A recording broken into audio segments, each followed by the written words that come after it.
کیا امریکہ اب دنیا کی سب سے خطرناک اور خفیہ جنگ بمبار طیاروں یا خفیہ ایجنٹوں سے نہیں بلکہ آپ کے اور میرے موبائل فون کے ذریعے لڑنے جا رہا ہے؟ جی ہاں، ایک ایسی جنگ جہاں آپ کی ہر پوسٹ اور ویڈیو امریکہ کا نیا ہتھیار بن سکتی ہے۔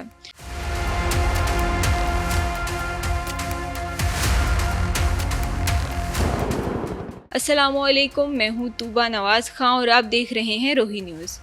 آج ہم بات کر رہے ہیں دنیا کے سب سے حساس موضوع پر، یعنی امریکہ اور ایران کے درمیان بدلتی ہوئی جنگی حکمت عملی کی۔ اگر آپ سوچ رہے ہیں کہ کیا امریکہ واقعی اپنی جنگی اور انٹیلیجنس ٹیکنیک بدل رہا ہے، تو اس کا جواب ہے جی ہاں، اور یہ تبدیلی اتنی حیران کن ہے کہ اس کا اندازہ حال ہی میں سامنے آنے والی رپورٹ سے لگایا جا سکتا ہے۔ امریکہ نے ایران کے خلاف شروعات میں تو وہی پرانا اور روایتی طریقہ اپنایا، فضائی حملے، کروز میزائل، ڈرون سٹرائکس اور روایتی جاسوسی کے ذریعے مخصوص اہداف کو نشانہ بنانا۔ لیکن جیسے جیسے وقت گزرتا گیا، امریکہ پر امریکی فوجیوں کو نقصان سے بچانے، جنگ کے خربوں ڈالرز کے اخراجات کم کرنے اور ایران کی زمین پر لمحہ بلمحہ کی سچی معلومات حاصل کرنے کا شدید دباؤ بڑھنے لگا۔ اسی دباؤ کے نتیجے میں اب پینٹاگون اور امریکی ایجنسیاں ایک بالکل نیا اور انوکھا راستہ اختیار کر رہی ہیں، جسے کراؤڈ سورسڈ انٹیلیجنس یا اوپن سورس انٹیلیجنس کہا جاتا ہے۔ حیرت انگیز بات یہ ہے کہ حال ہی میں پینٹاگون اور امریکی سینٹرل کمانڈ نے اپنے ہائی لیول ملٹری اینالسٹ اور ماہرین کو ای میلز بھیج کر باقاعدہ آئیڈیاز مانگے کہ ایران کو سزا دینے اور اس پر دباؤ بڑھانے کے لیے کون سے نئے اور غیر روایتی طریقے اپنائے جا سکتے ہیں۔ اسے کہتے ہیں high level military crowd sourcing. اب ذرا سادہ الفاظ میں سمجھتے ہیں کہ آخر یہ کراؤڈ سورسنگ عام انسان کے لیے کیا ہے اور یہ اتنی دلچسپ کیوں ہے۔ ماضی میں جنگوں کے دوران معلومات صرف CIA کے خفیہ جاسوسوں، مہنگے ملٹری سیٹلائٹس یا حکومتی رپورٹوں سے ملتی تھیں، لیکن کراؤڈ سورسنگ میں معلومات کا اصل ذریعہ کوئی خفیہ ایجنٹ نہیں بلکہ عام لوگوں کا ہجوم ہوتا ہے۔ پرانے دور میں امریکی حکومت اپنے جاسوس کے کوڈ میسج یا سیٹلائٹ کی خاص تصویر کا گھنٹوں انتظار کرتی تھی، لیکن آج کے دور میں جیسے ہی دھماکہ ہوتا ہے، وہاں سے گزرنے والا کوئی عام شہری اپنے فون سے ویڈیو بنا کر ایکس یا ٹک ٹاک پر ڈال دیتا ہے، انسٹاگرام پر لائیو آ جاتا ہے یا ٹیلی گرام چینل پر اندر کی خبریں لیک ہونا شروع ہو جاتی ہیں۔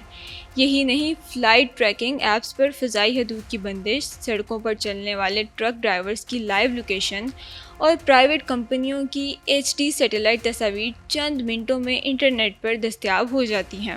امریکہ ان تمام لاکھوں عام ویڈیوز اور پوسٹ کو مصنوعی ذہانت یعنی AI کے انتہائی تیز ترین سافٹ ویئر میں ڈالتا ہے اور صرف چند سیکنڈز کے اندر دھماکے کی جگہ، نقصان کی شدت اور وہاں کی فوجی صورتحال کا بالکل درست نقشہ تیار کر لیتا ہے۔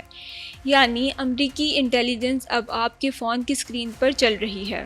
اس طریقے کا امریکہ کو سب سے بڑا فائدہ یہ ہوتا ہے کہ اسے کسی انسان، جاسوس یا جان کی خطرے میں ڈالے بغیر اور بغیر ایک روپیہ اضافی خرچ کیے زبردست معلومات بالکل مفت اور فوراً مل جاتی ہیں۔ لیکن کیا اس گیم میں کوئی رسک نہیں ہے؟ بالکل ہے، کیونکہ انٹرنیٹ پر ہر چیز سچی نہیں ہوتی۔ دشمن آپ کو گمراہ کرنے کے لیے ویڈیو گیمز کی جعلی ویڈیوز ڈال سکتا ہے، پرانے حادثات کو نیا بتا کر پھیلا سکتا ہے یا خود AI سے مصنوعی تصاویر بنا کر ایجنسیوں کو دھوکہ دے سکتا ہے۔ یہی وجہ ہے کہ امریکی ادارے صرف سوشل میڈیا پر آنکھیں بند کر کے بھروسہ نہیں کرتے، بلکہ اس معلومات کو اپنے جدید ترین سگنل انٹیلیجنس اور سیٹلائٹ کے ذریعے کراس چیک کرتے ہیں۔ اب سوچنے کی بات یہ ہے کہ اس کا ایران کے لیے کیا مطلب ہے؟ اگر امریکہ واقعی اس ہائبرڈ انٹیلیجنس کو تیز کر رہا ہے تو ایران کے اندر اب ایک الگ قسم کی جنگ شروع ہو سکتی ہے۔ ایران کو اب اپنے ہر ہتھیار اور فوج کی نقل و حرکت کو ان اسمارٹ فون سے بچانا پڑے گا۔ یہی وجہ ہے کہ آنے والے دنوں میں ایران میں سوشل میڈیا پر پابندیاں مزید سخت ہو سکتی ہیں۔ کسی بھی ہنگامی صورتحال میں انٹرنیٹ فوری طور پر کاٹا جا سکتا ہے اور عام شہریوں کی ڈیجیٹل نگرانی اور شدید اضافہ دیکھنے کو مل سکتا ہے۔ آخری اور سب سے بڑی بات یہ ہے کہ اب دنیا میں جنگوں کی تعریف بدل چکی ہے۔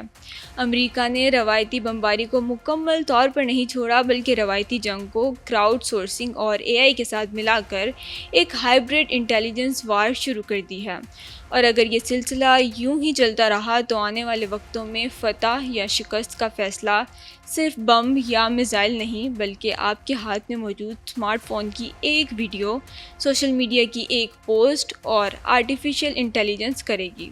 امید کرتی ہوں کہ آپ کے لیے یہ ساری انفارمیشن بہت انفارمیٹیو ہوگی۔ فی الحال کے لیے مجھے دیجیے اجازت، اللہ حافظ۔